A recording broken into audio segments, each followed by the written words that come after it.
Mr. President, thank you. Throughout this process, I have witnessed firsthand your appreciation for the vital role of the American judiciary. No president has ever consulted more widely or talked with more people from more backgrounds to seek input about a Supreme Court nomination. Mr. President, I am grateful to you, and I'm humbled by your confidence in me. Thank you. 30 years ago, President Reagan nominated Anthony Kennedy to the Supreme Court. The framers established that the Constitution is designed to secure the blessings of liberty. Justice Kennedy devoted his career to securing liberty. I am deeply honored to be nominated to fill his seat on the Supreme Court.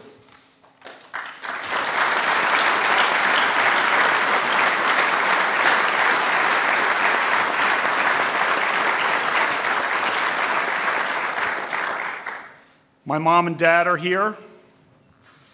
I am their only child.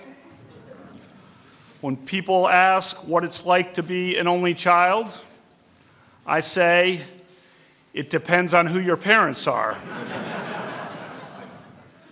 I was lucky. My mom was a teacher.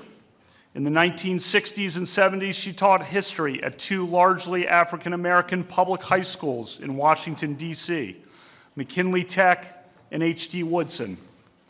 Her example taught me the importance of equality for all Americans. My mom was a trailblazer.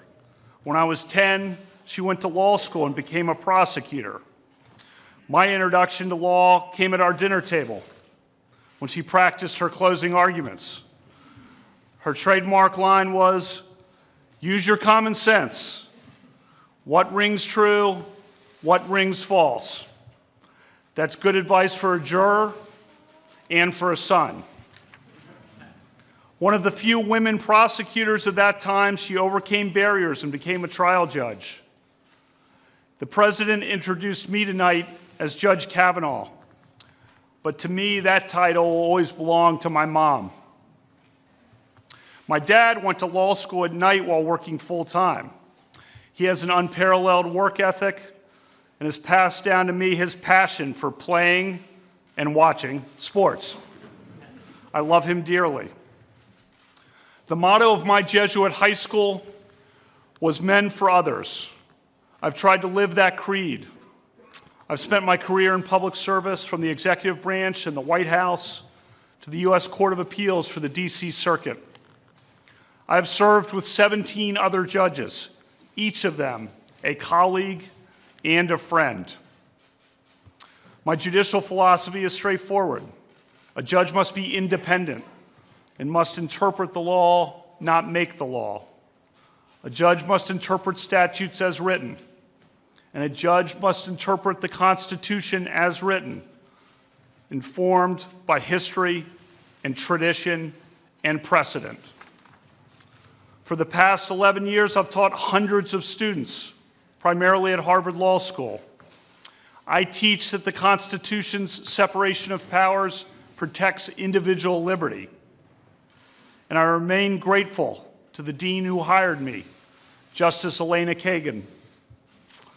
As a judge, I hire 4 law clerks each year. I look for the best.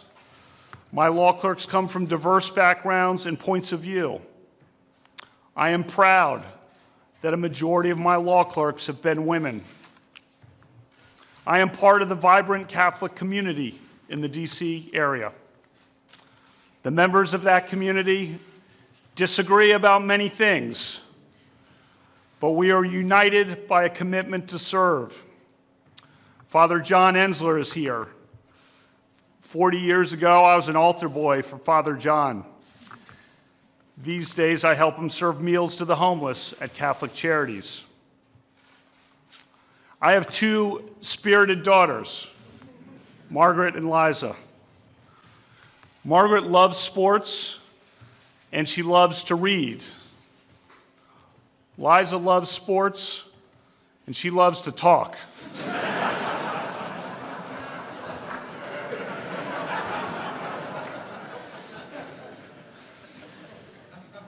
I have tried to create bonds with my daughters like my dad created with me.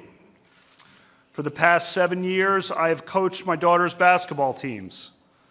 The girls on the team call me Coach K.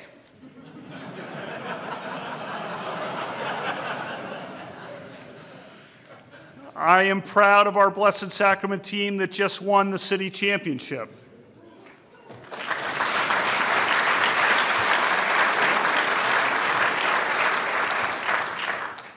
My daughters and I also go to lots of games.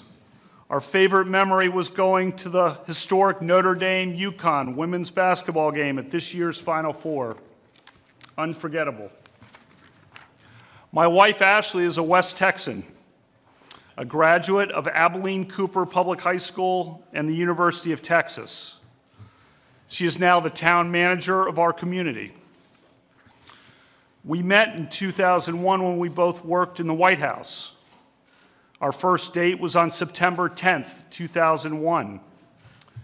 The next morning, I was a few steps behind her as the Secret Service shouted at all of us to sprint out the front gates of the White House because there was an inbound plane.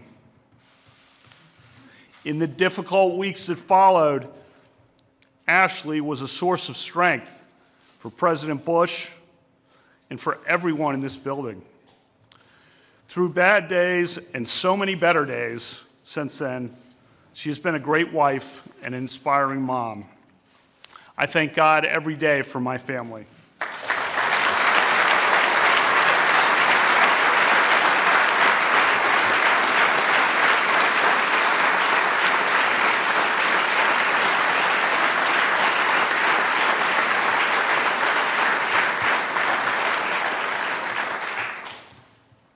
Tomorrow, I begin meeting with members of the Senate, which plays an essential role in this process.